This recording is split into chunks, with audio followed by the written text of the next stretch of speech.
Hare Krishna, Namaste. Welcome to Gita study session. In our previous sessions, we completed 10 chapters, 10 chapters of Bhagavad Gita. Krishna spoke about various subject matters. So today we'll look at a high level overview, quick summary of all those 10 chapters. And if time permits, we'll start chapter 11. So as always, the format is in the beginning of every session, we'll do a overview of the chapter so that we'll get a clear idea of the entire chapter. And after that, we'll go and look into the verses and learn in-depth knowledge from the verses. Okay, so let me get started. In the first 6 chapters, Krishna spoke about Karma Yoga. Bhagavad Gita consists of 18 chapters. 18 chapters. First 6 chapters, Krishna spoke about Karma Yoga. Middle 6 chapters, Krishna spoke about Bhakti Yoga. And the last 6 chapters, Krishna spoke about Gnana. All the remaining subject matters which he had spoken before, he reiterates and gives elaborate detailed discussions in the last 6 chapters. So I know we have new participants. For the existing participants, it's an overview, it's a revision. For the new participants, it will be very helpful so that they can catch up. Okay, so we'll look at overview, and also we see the connections, like what are all the Bhagavad Gita chapters are very nicely connected. There's a beautiful view. So we'll start with the chapter 1. What is in the chapter 1? Okay, we'll go up to chapter 10. Okay, if we could finish before 7:20, so we'll do the chapter 11 overview. Okay, we'll see. I'll try to go as much fast as possible, also covering the detailed knowledge here. So while Arjuna was on the battlefield, he himself asked, Krishna, can you take me to the middle of the battlefield so that I can see the opponents who are ready to fight with us? Then Krishna takes Arjuna right in the middle of the battlefield so that Arjuna could see his relatives, his teachers, and everybody. So looking at them, Arjuna started feeling very compassionate towards them. And he was literally crying, shivering, and bow and arrow were slipping from his hands. And he gives various reasons, like, Krishna, I cannot do this. I don't see any enjoyment in this battle. I think I'll get sin when I fight with them. What will happen to my family, Kuru dynasty? Who will be the successor if everybody is destroyed? I'm totally confused. I'm totally confused. I cannot do this. So Krishna Arjuna gives these reasons, and he was fully emotionally distressed. And this continues. It continues in second chapter also. In second chapter also, Krishna doesn't speak from the first chapter. First chapter is just the background, how everybody assembled and what Krishna Arjuna did. And that continues until second chapter. In the second chapter, very beginning, also Krishna Arjuna clearly says, Krishna, I cannot fight. I cannot fight. I cannot do this. And Arjuna did a very nice thing. He surrendered to Krishna. He says, Karpanya dosho bhata svabhava prichamutham dharma sammoda cheta yashreyasam nishitam bruhitarme shishyasteham swadhimam tam prapannam. Prapannam, I surrender to you. I took shelter of you. I surrender to you. You tell me precisely what is good for me. Arjuna says to Krishna. Then Krishna started speaking. Krishna chastises Arjuna first. What happened to you, Arjuna? You are in the battlefield. What's going on with you? Mhm. The opponents, they're not even worthy of your compassion. They're going to criticize you. Mhm. And slowly Krishna starts clearing the misconceptions Arjuna had. Arjuna gave various reasons. Now Krishna is going to clear all those misconceptions and set his understanding correctly. So one of the misconception Arjuna had, he gives also the reason. that when Arjuna attacks the opponents, their existence will be gone forever. They'll be dead forever. Okay. And then Krishna gives the Atma Gnana. Krishna, the first word Krishna speaks in second chapter is Atma Gnana, where Krishna starts speaking. Arjuna, don't think their existence will be gone forever. We all have existed in the past. We are existing now. We're going to exist in the future also. So what dies is the body. For the soul, there is no birth or death. The soul continues. Just like when our shirt is no longer good to wear, we throw off the shirt and wear a new shirt, right? So same thing, soul living in the body, when the body is unfit for the soul to continue, soul goes and takes another body. That's it. Okay. So for a soul, there is no birth and death, and soul is eternal. No one can harm the soul. No one can burn it and drown it in the water and attack or kill the soul with any weapons. Soul is eternal. Soul cannot be destroyed in with anything created in the material world. After speaking Atma Jnana, then Krishna continues. Krishna clears the other misconception Arjuna had. Arjuna says, there is no enjoyment in victory. I will get sin. There is no enjoyment in this battle, and also I'll get sin if I'm doing this duty, this fight. That's a misconception. Krishna clears that. Krishna says, Arjuna, there is so much enjoyment. If you win this battle, you're going to establish dharma. You nicely enjoy the royal kingdom, and you set the dharma and nicely rule the kingdom. If you win the battle. Huh? If you do your duty, that is your duty as a kshatriya, as a soldier, as a police officer, that is your duty. You do your duty, then you'll be rewarded.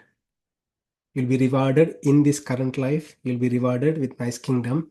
Even if you die, you leave the body, you are still rewarded. Even if you die, you go to heaven. You go to heaven because it is because you did your duty perfectly, you'll be rewarded there. You'll be nice, you'll be taken care nicely, and there is an enjoyment there, here, everywhere. Okay, so there is enjoyment. That's Krishna cleared another misconception. Krishna also cleared other misconception about sin. So Arjuna thought like by him doing his duty is killing, he'll get a sin. Krishna says that is your duty. If you don't do your duty, you'll get a sin. As a police officer, you have to catch the criminals. If you don't catch the criminals, they'll kick you out, right? So they'll fire you. So that is your duty. As a kshatriya, you have to do your duty. There is no sin. Arjuna might ask question, how about I might get karma? I'll be entangled in karmic reactions. This is a karma philosophy now. Slowly Krishna is entering into karma philosophy. So as per karma philosophy, if a person does good action, even doing duty also a good action. If a person does good action, he'll get good results. He'll get enjoyment, nice facilities in this lifetime, next lifetime. If a person does bad actions, bad karma, he has to go through suffering. Now, Krishna says, if you do your duty, there is no sin and there won't be karma if you do in a proper way. There is not even a good reaction also when you do your karma in a proper way. So that's when Krishna teaches the Nishkama karma. It's called Karma Yoga. In other words, Karma Yoga, Nishkama karma. Arjuna thought like, example, if you need to cut the tomato, Arjuna thought like, I'll hurt my hand when I cut the tomato. So that's why I don't cut the tomato. That's what Arjuna's conception, right? So what Krishna is saying, you cut in a way that doesn't cut your hand. You still continue to cut the tomato in a way that doesn't cut your hand, right? So do your duty in a way, you'll not get any karmic reaction. You'll not get any reactions to your actions. That is Karma Yoga. How to do that? Krishna talks about that. So Krishna touches little bit and goes in detail in all the 3, 4, 5 chapters about that Karma Yoga. Okay. So what Krishna says in the second chapter, do your duty as a selfless action without expecting anything in return. Yeah. Do your duty without expecting anything in return. Be neutral to success or failure. If you work like that, if you work like that, then you'll not have any karmic reactions, and eventually you'll attain purification of mind, purification of consciousness. You'll not be pulled by dualities in this world, and you'll come to the state of a sthita prajna, undisturbed soul, undisturbed soul.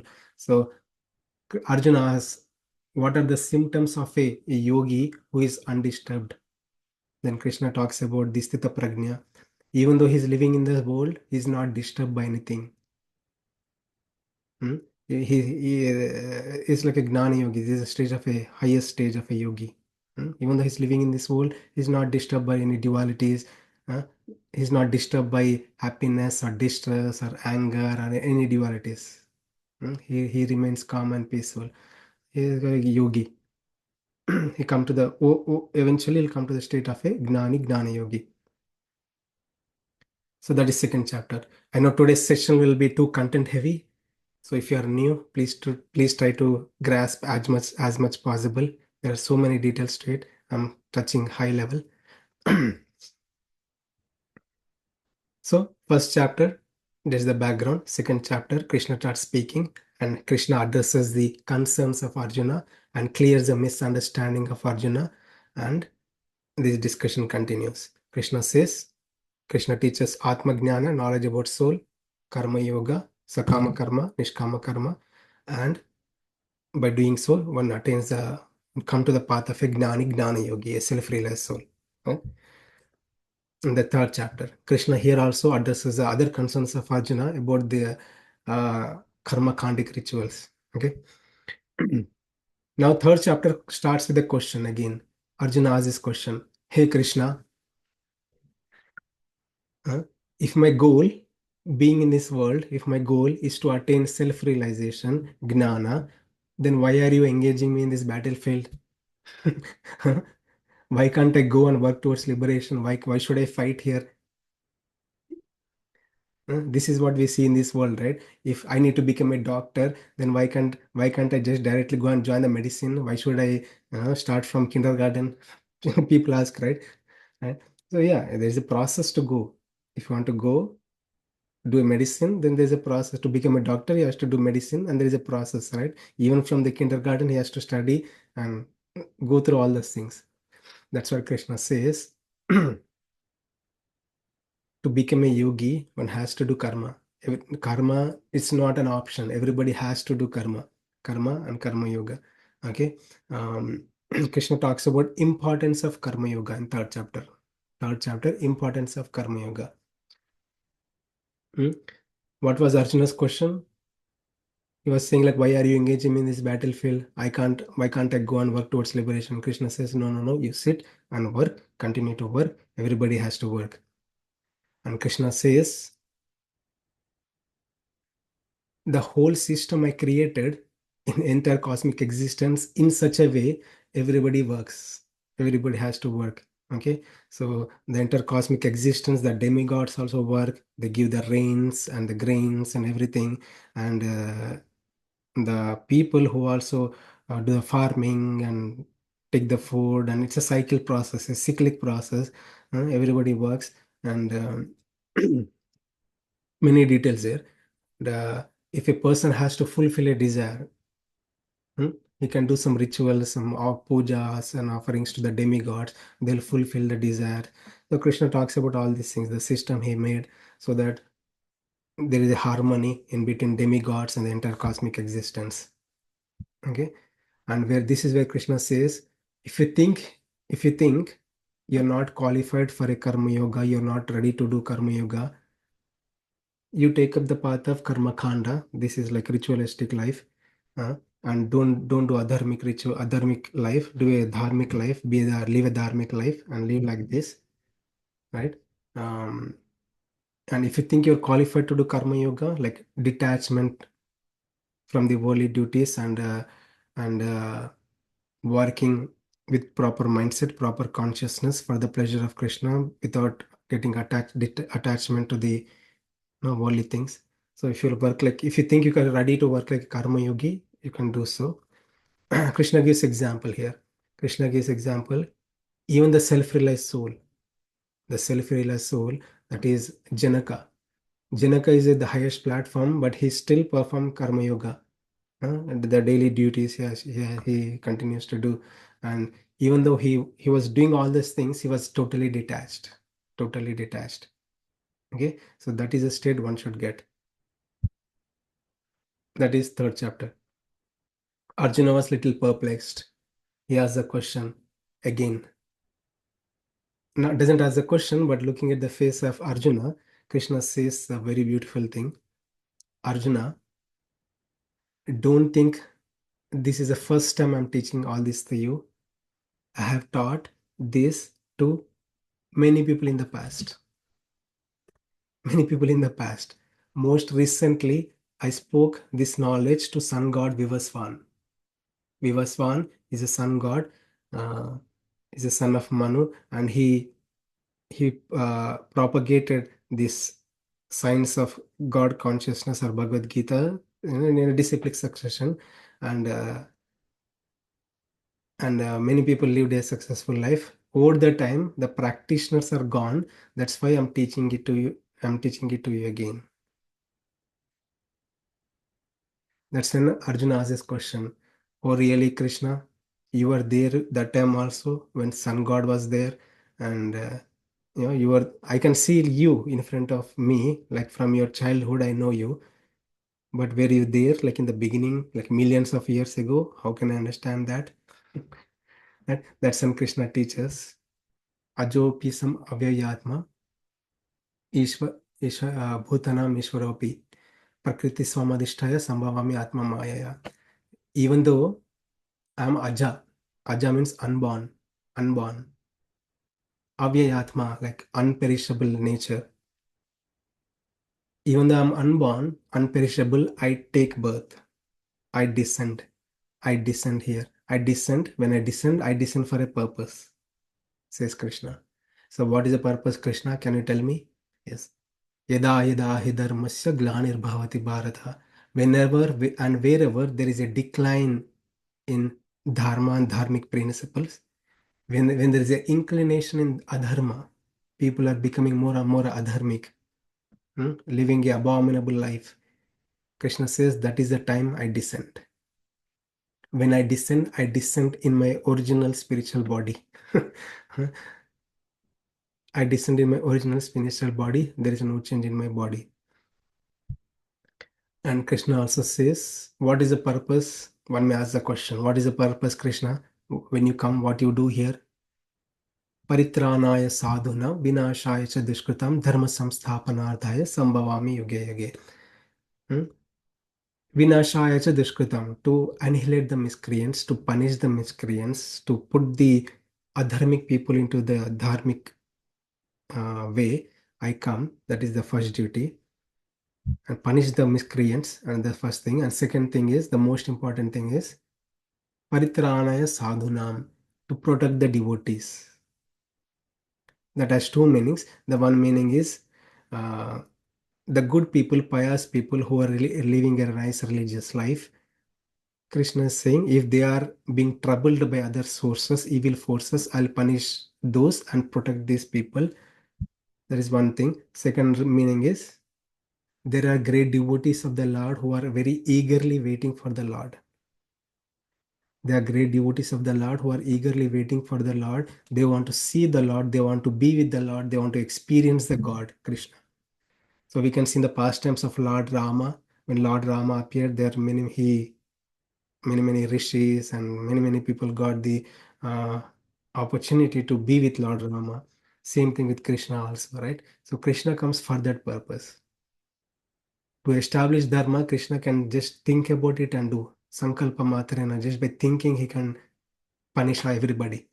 But he still descends so that he can perform pastime. So that he can perform pastime as Rama, as Krishna, and be among the people, so that we can easily get connected to these great people, the Supreme Lord in this form. So for that purpose, God descends. And Krishna also says very beautiful thing here in the fourth chapter, that is Janma karma cha me divyam. Janma, my appearance, and my pastimes are divyam, so divine. If a person can understand my janma, my karma, such a person, yakta deham punarjanma naiti mamesya Arjuna. So such a person, when he sheds his body, he will not take birth again. He'll not take birth again. That life is the last life. He will not cut the cake again to celebrate his birthdays, life after lifetime. No, that won't happen. For whom? If a person clearly understands, accepts the incarnation of the God. Krishna says that particularly in fourth chapter. So after speaking about it's a detour, Krishna was speaking Karma Yoga and he took a detour and he speaks about himself.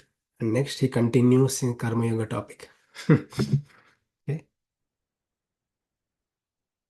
And Krishna further says this karma, akarma, vikarma are so intricate or hard to understand, but I'll unravel, I'll explain you nicely.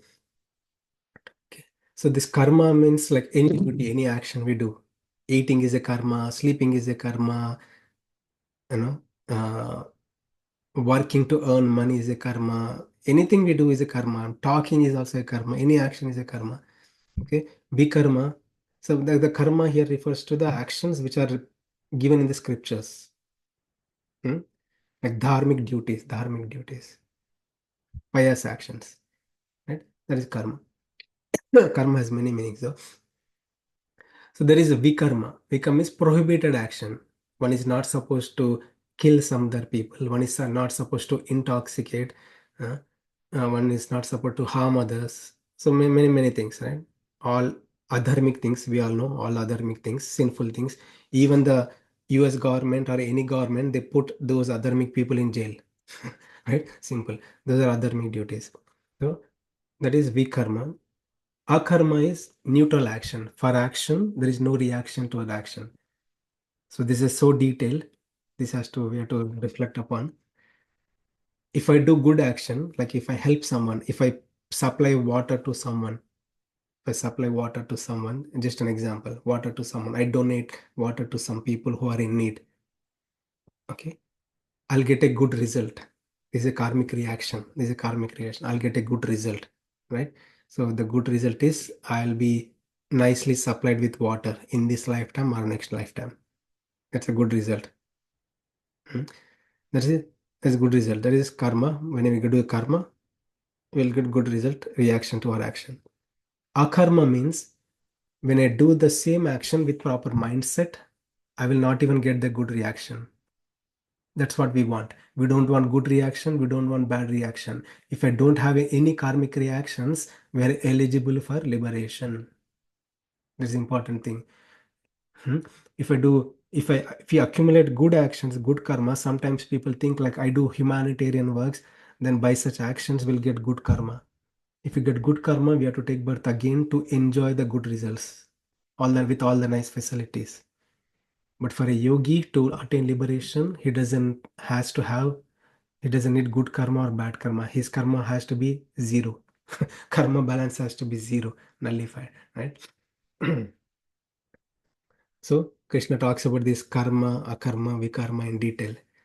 And also Krishna says, goes on in the fourth chapter, goes on. Krishna says, Brahmanya adhavi karmani. So in all your duties, so how to practice akarma, right? Krishna says this. How to practice akarma? Krishna continues. So in all your duties, all your actions, do it as a spiritual activity. So we think like going to temple is a spiritual activity, chanting the holy names of the God is a spiritual activity. Krishna says any action you do can be a spiritual activity. Taking care of your wife is a spiritual activity. Do it as a spiritual activity. Taking care of children, do it as a spiritual activity. For IT programmer, writing code, you can do it as a spiritual activity for the pleasure of the God, as a service to the God. Krishna says, attach this, do it as an offering. I am doing this for the pleasure of the God as a service to the God, right? Um, in the fourth chapter, Krishna talks about this in detail. If I take care of my family, I need to take care of my family. That is my dharma. When I do it as a service to the God, for the pleasure of the God, as a seva to the God, Most of the time we think like I'm the one who is maintaining this, I'm the one who is doing this. We'll be troubled by so-called um, false ego, and all kinds of negative emotions will come into our mind. What Krishna is saying karma yoga is continue doing your action, just change your mindset. The mindset is I'm doing this for the pleasure of Krishna, as a service to Krishna. I don't expect anything in return. That's it. That is the only mindset Krishna is saying. So that is a mindset, that is a gnana. That's called gnana. Don't just do karma, apply gnana to the your karma. Apply gnana to your karma, knowledge to your actions. Apply your mindset, proper mindset while working in this world. Krishna is saying, then your actions will be akarmas, then your actions will not produce any new reactions. Gnana agdi dagda karmani. Krishna uses a beautiful word. Gnana agdi dagda karma. Dagda means burn away. That knowledge is the one which will burn away your sin. That is a mindset. That means your mindset, when you do like that, with that mindset, there is no action, reaction to your action. You can do all our worldly duties. We can be engaged in taking care of family, children, and all kinds of worldly duties, and there is no reaction to our action. That means we are on the path of liberation. So Krishna emphasizes the gnana element in karma yoga. Karma yoga, people think karma yoga means doing our duties. No, doing our duties is just karma only. It's not karma yoga. Karma yoga is doing our duties with proper mindset. I am doing this as a service to the Lord, for the pleasure of the Lord, without expectation of result. Without expectation of result, I'll be neutral to success or failure. I'll offer the result to the God. So that is a mindset Krishna is saying. That completes fourth chapter. After hearing this fourth chapter, so much about karma yoga, Arjuna is totally convinced now. he, he knew very well Krishna is not gonna leave him. Krishna will make him work, make make him fight. There is no way. He wants to run away from the battlefield. He doesn't want to do fight. But after listening this, he totally understood like, okay, Krishna is gonna make me sit and do my duty. Hmm? And then here fifth chapter, Krishna Arjuna asks the question again. Okay, okay, Krishna, I know you are making me do this. I'll do this, but I want to know more.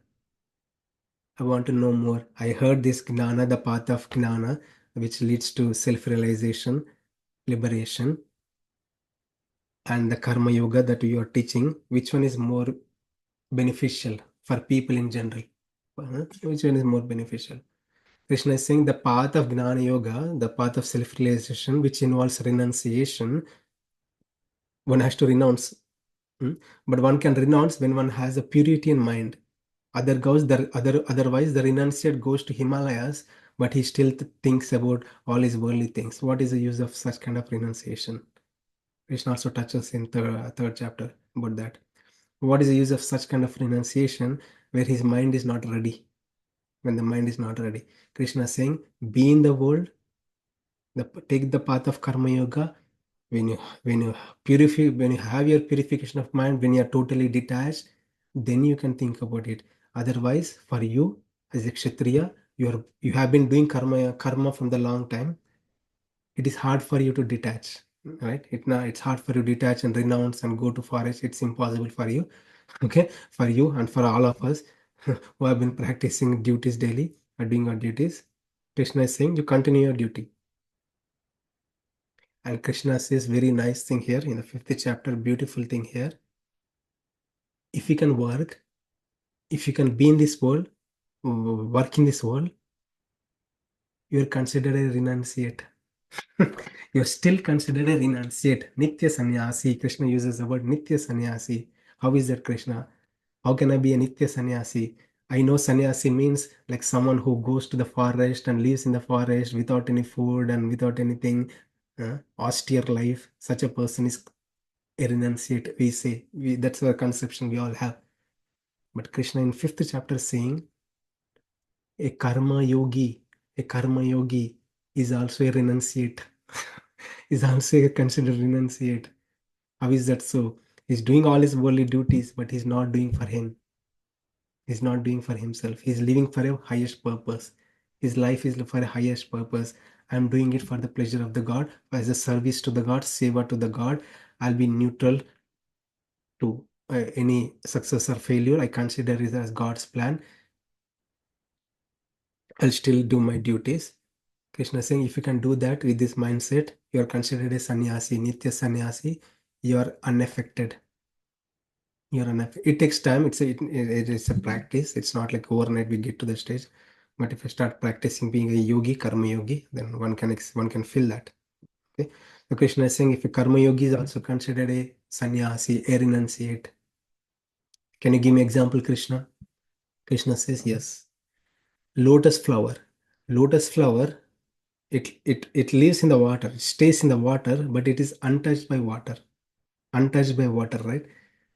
So same thing, a karma yogi, a yogi or karma yogi, living in this world, doing all kinds of worldly duties, he can be remain unaffected by any karmic reactions. Hmm? So he's considered like eligible for liberation. He'll attain purification of mind, eligible for liberation. It's a mindset. It's most of the time we are in this mindset. I'm the one, I'm the doer, I'm the one who is doing everything. Everything is happening because of me. We are in this mindset all the time. But Krishna is saying, no, no, no, no. So Krishna, I want to be, one may say, like Krishna, I want to practice karma yoga. I want to uh, practice karma yoga. And can you give me additional details like how should I remain detached in this world? How can I be a Nitya sannyasi in this world? Can you give more information? Krishna says, yes, yes, yes, I can give that. Krishna says, in all your actions, understand there are three doers. There are three doers. It is not like because of your own effort, your own strength, you are achieving the things by your own effort. No, no, no, no. There are the other doers too. The first doer is, yes, of course, Atma, soul. Soul desires, right? Soul desires. Example, I want to I want to cook nice food.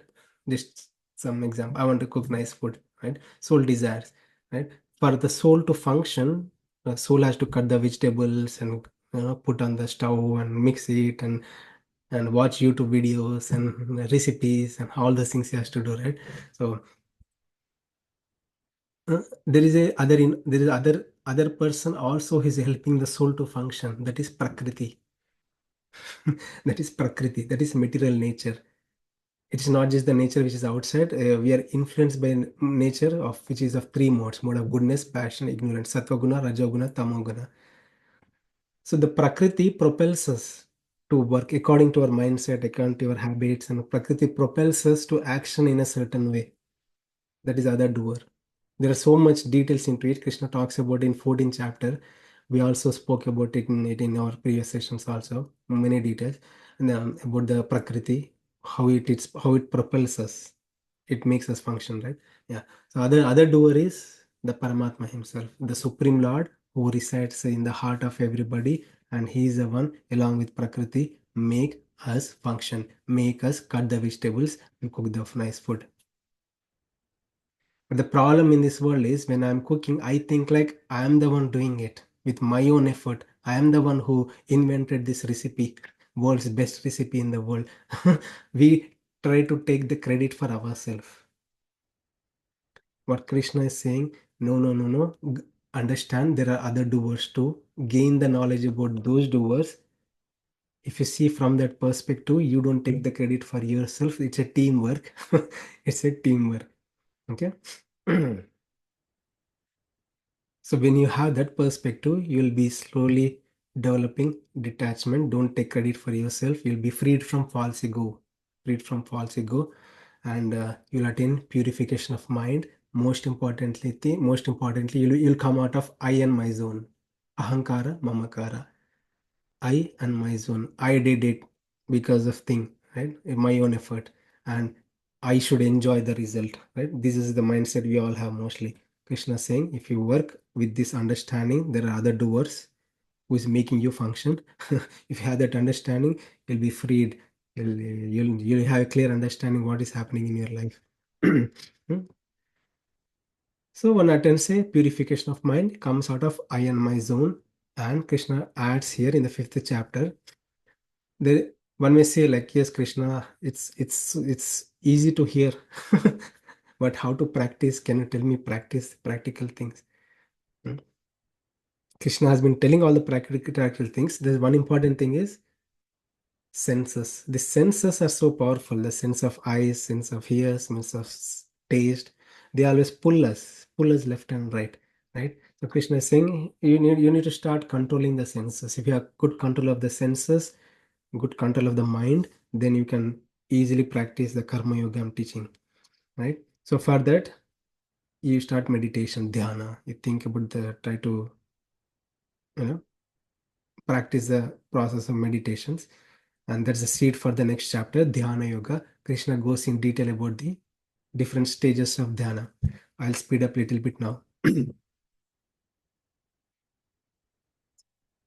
the process of meditation, there are two types. You are Aruruksha stage, Aruda stage. In the beginning stage, for us to do yoga, our body has to support. Our body has to support. If we eat too much, the body is not conducive for any yogic practice. If I eat too much and start doing meditation, I'll sleep. Right? If I eat too little, then I'll be thinking about the food. When is my next meal is gonna come? Krishna is saying, live a regulated life, eat less, sleep less, hmm, and yeah, live a regulated life. Then all these steps will are conducive to start meditation. So in the process of meditation, one has to have good control of mind and senses. Wherever the mind goes, pull it back and try to control this always wavering mind. Then you'll come to the stage of a yogi. You can attain self-realization, the path of Ashtanga Yoga. Arjuna, after hearing this, Arjuna says, I can control the wind, but I cannot control the mind. It is so hard for me, Arjuna.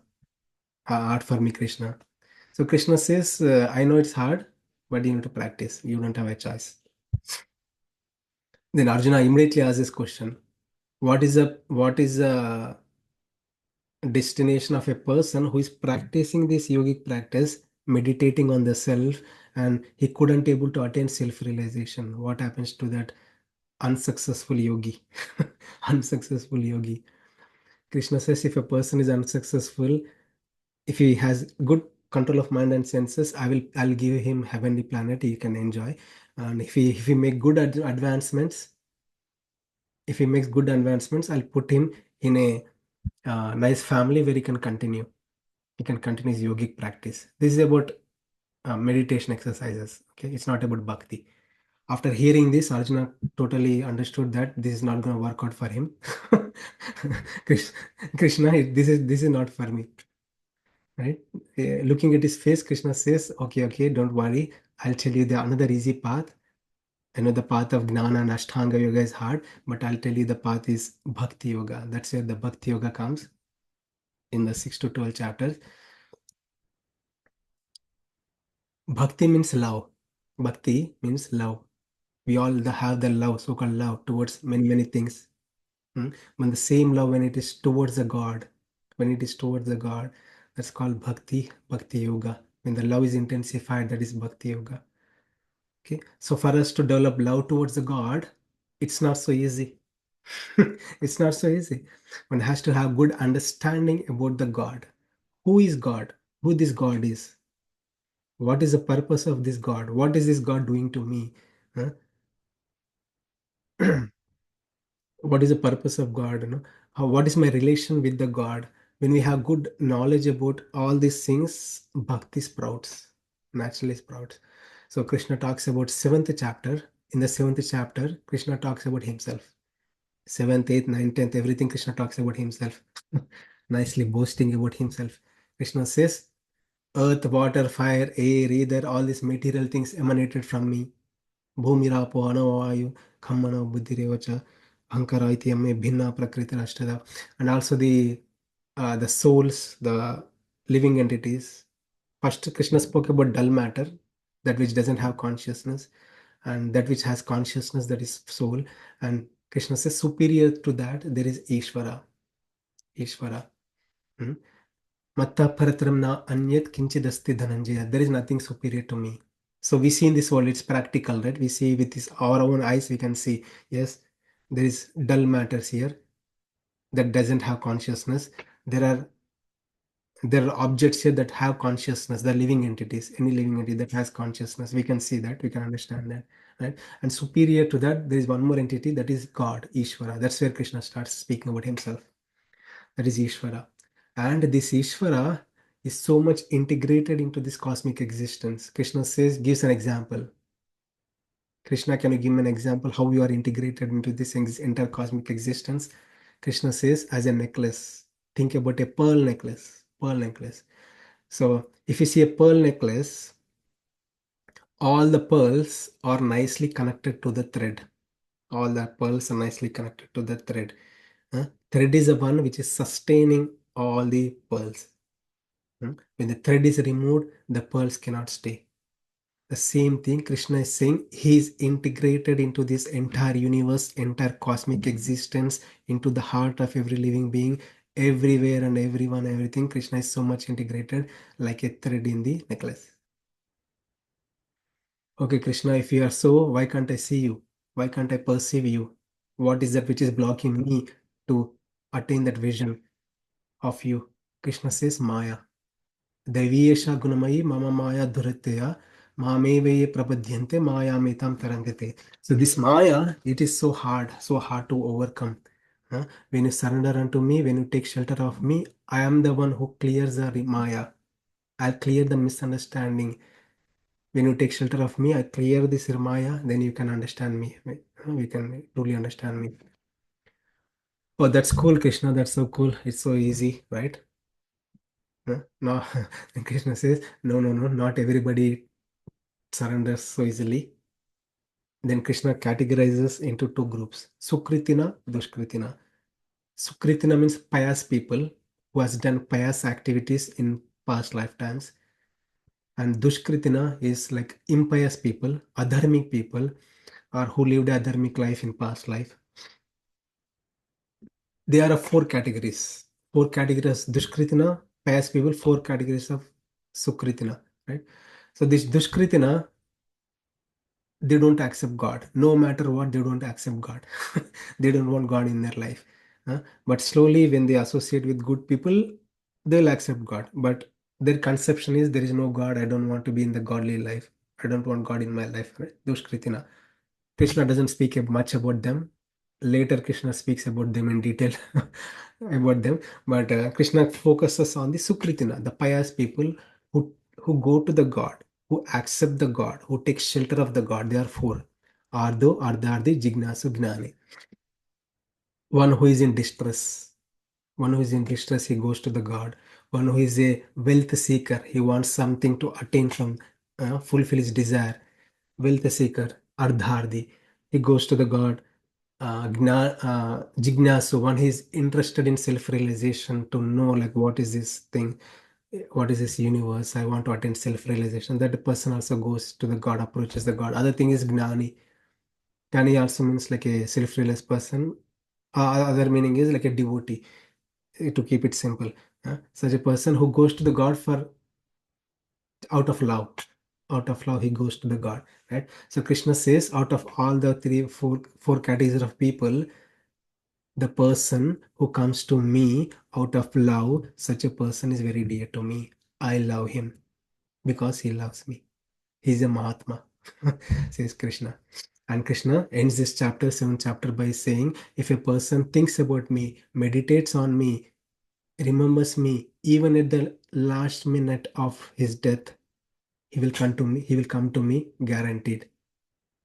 That comes the 8th chapter, where Krishna also introduces some Adhyatma, Adideva, Adibhuta, various terminology, high terminology. But to keep it simple, Arjuna asks this, what is that last remembrance, Krishna? You spoke something interesting thing. What is that last minute remembrance? Can you expand that? Can you give more details? about the last minute remembrance, Krishna starts this chapter. Antakale cha mameva smaran mukta kalevaram ya prayati samadbhavam yati natrata samshaya. If you can think about me, meditate on me, and leave your body at the time of death, you will come to me guaranteed. No doubt about it. But if you think about something else, whatever you think, whatever is goes in your mind at the time of death, last minute, remember, lost your thoughts, all the thoughts which are going in your mind, that determines your next birth. Krishna says. Okay, Krishna, how can I remember you throughout this life? Huh? That's why Krishna says, how can I remember you at the last minute before I die? It is hard, right? So Krishna says, you practice. If you practice remembering me throughout your life, it is easy for you to remember me at the time of death. Tasmat sarveshu kaleshu. Ma manusmara yuddhacha. In all your duties, in all your actions, you think about me and remember me and do. We also learned one important thing from different Purana, like Varaha Purana. The last minute remembrance is not, it is required, but it is optional for a surrendered soul who is surrendered to the God, who takes shelter of the God, who is who is not able to remember. God is the one who makes this soul remember. Okay, Antima Smriti is required, but it is optional also at the same time for a surrendered soul. Surrendered soul, when he takes a shelter, exclusive shelter of Krishna, Krishna himself promised he will take care of him. Okay, that is additional details. So one may say, yes, Krishna, I want to attain you. And Krishna also says, gives a various practices for different types of devotees. Krishna spoke about 4 types of devotees, right? Uh, the person who wants wealth, what is that they need to meditate upon? A person want only soul. He doesn't want God in his life, but he want only self-realization. For that a people, for that person, what he has to meditate upon? Krishna speaks Shatchakra Yoga, huh? That one has to bring all his life energies uh, near Brahmarandra on top of his head, and he has to chant Om and leave his body. It is practically impossible. Nobody does it, right? So in previous ages, people used to do. Krishna spoke that because he has to complete the curriculum. That's it. Okay, but it is practically impossible for the age of Kali Yuga. And Tasyaham Sulabha Partha, Krishna says, if a person meditates on me, thinks about me, I'm easy to attain. In the path of Gnana and Ashtanga Yoga practices, it is hard. Don't worry about that, says Krishna himself. And Krishna also talks about different types of destinations, right? So I'll take 10 more minutes, like after 7:30. Please excuse me, so that we can nicely cover this. Like I'll go up till 7:40 so that we don't get a chance to, again to go through all this again and again. So only one time we do. Uh, Please give me more time, 10 more minutes. I'll go until 7:40. So one may say, like, what is the impetus, Krishna? Why would one meditate on you? Antima Smriti, last minute remembrance, Krishna spoke, but what is the impotence? What is the driving factor for me to do that? Krishna says, you will attain spiritual world. Huh? If you can think about me, meditate on me throughout your life, I'll take care of you, and I'll take you to the spiritual world where you don't come again. A Brahma Bhuvanaloka Punaravartantino Arjuna. From the Brahma, the topmost planet in the universe, from Brahma until the lowest planet, everything is subject to deterioration and destruction. Everything will be destroyed. Krishna is saying, wherever you go, you have to take birth again. But if you come to me, you'll not take birth again in this world. Okay. And when the soul leaves the body, Krishna also talks about this very nicely. It is from Upanishad, Chandogya Upanishad, and very detailed one. When the soul leaves the body, at that time, the soul has to leave the body in a certain time frame. Time frame. It's called Archiradi Marga. There are two margas. The path when the soul leaves the body, there are two paths its soul could go: the path of light or the path of darkness. If the soul traverses the path of darkness, it will come back again and takes another body. If the soul goes through the path of light, Archiradi Marga, the soul attains spiritual world, he will not come back again. And Krishna also promises that for my devotee, I am the one who helps him to go through the path of light. That's it. How to attain? What is to attain? How to attain? We talk. Now we'll talk about ninth chapter in a really quick way. After hearing all this, Krishna ends that eighth chapter that yeah, you always think about me, meditate on me, right? And Krishna starts speaking. Arjuna did not ask any question. Krishna continues giving additional details about bhakti here. So Krishna says, of all the types of practices, bhakti is so easy. Rajavidya Rajaguhyam Pavitramidamottamam Pratyakshavagham Dharmam Susukam Kartamavyayam. It's so easy to understand the path of bhakti, easy to understand, easy to practice, easy to attain perfection. Okay, and Krishna talks about he relation with this material world, that he is a supreme lord. Because of him only everything come into existence. He is the one who controls everything. He is the one who also descends if needed, right? So there are some people who do not accept the God. He thinks when God appears, he thinks like a normal human being, right? Krishna addresses that also in the ninth chapter. And Krishna also talks about various types of worshippers of the Lord, their practices and destinations. There are some people who do not directly accept the God, they go to various kinds of demigods. So Krishna talks about the demigods are also temporary, their life is temporary, and the realm they live in, that is also temporary, that is also will be destroyed. If you go there, you will also come back again. So but if you come to me, my destination, you don't have to come back. And my bhakti, this important point in the ninth chapter, devotion towards me is easy to practice. How is that, Krishna? Patram pushpam phalam toyam. You can offer me a flower, you can offer me a leaf. Is a simple daily practices one can take, to offer a leaf to Krishna, to offer a flower to Krishna, hmm, a fruit to Krishna. And also, Itkaroshiyat asnasiyat juhoshiyat. Whatever we do, our actions, live a God consciousness life, God consciousness life, Krishna says. And Krishna concludes this chapter saying, Manmana bhava mad bhakto madhyarjanima namaskuru. Always think about me, always meditate on me, you'll come to me guaranteed. Krishna is giving so much assurance. Now we are in the 10th chapter. Krishna talks about his vibhutis. Vibhutis. Okay. So what Krishna said is always think about me, always meditate on me. But one might question, Krishna, I'm living in this world, I'm getting attracted to many attractive things. A nice car attracts me, a nice jewelry attracts me, a nice house attracts me, a nice moon attracts me, right? Or many things attracts me. Krishna says, what are the attractive things? Yad yad vibhuti mat sattvam. What are the attractive things in this world? It's because of me.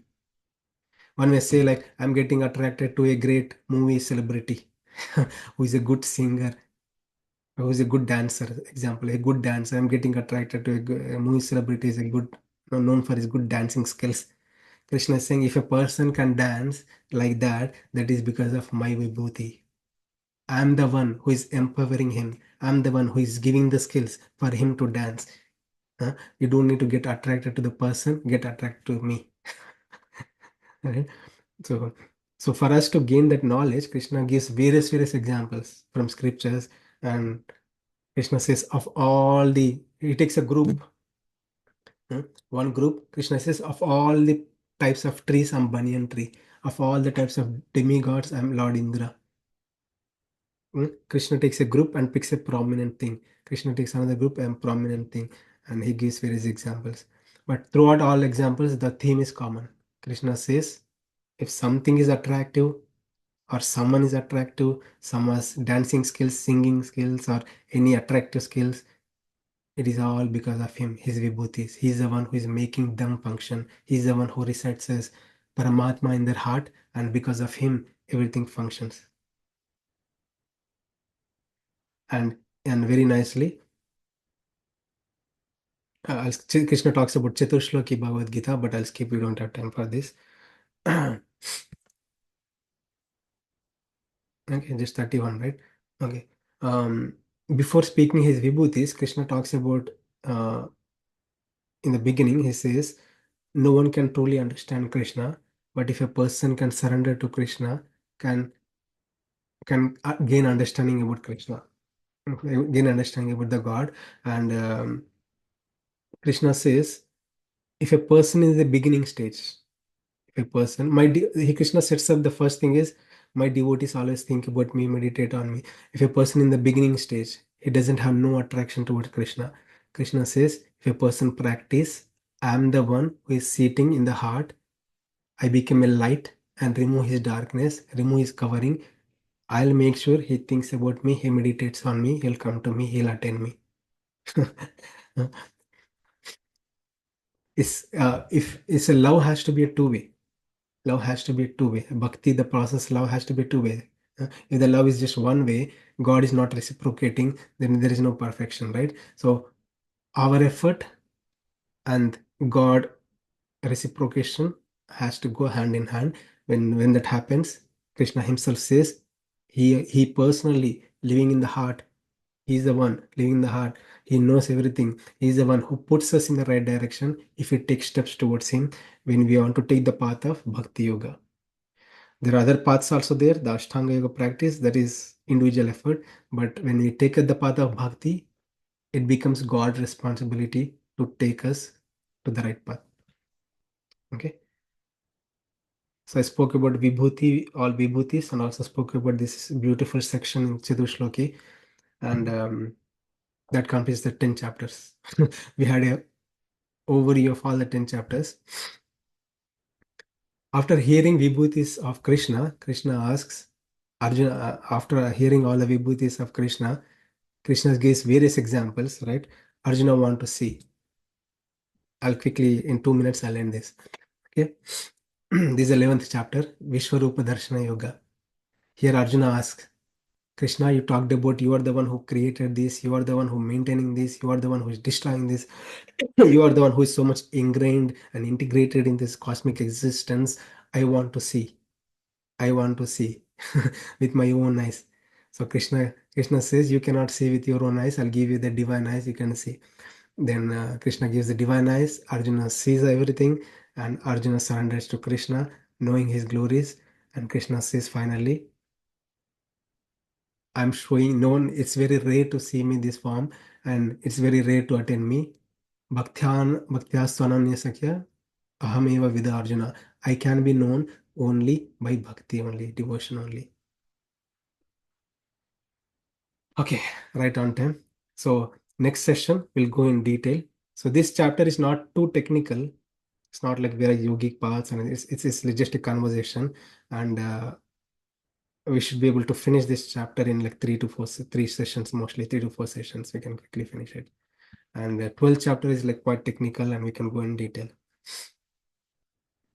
Okay, so with that, I'll stop here. Thank you all for patiently listening.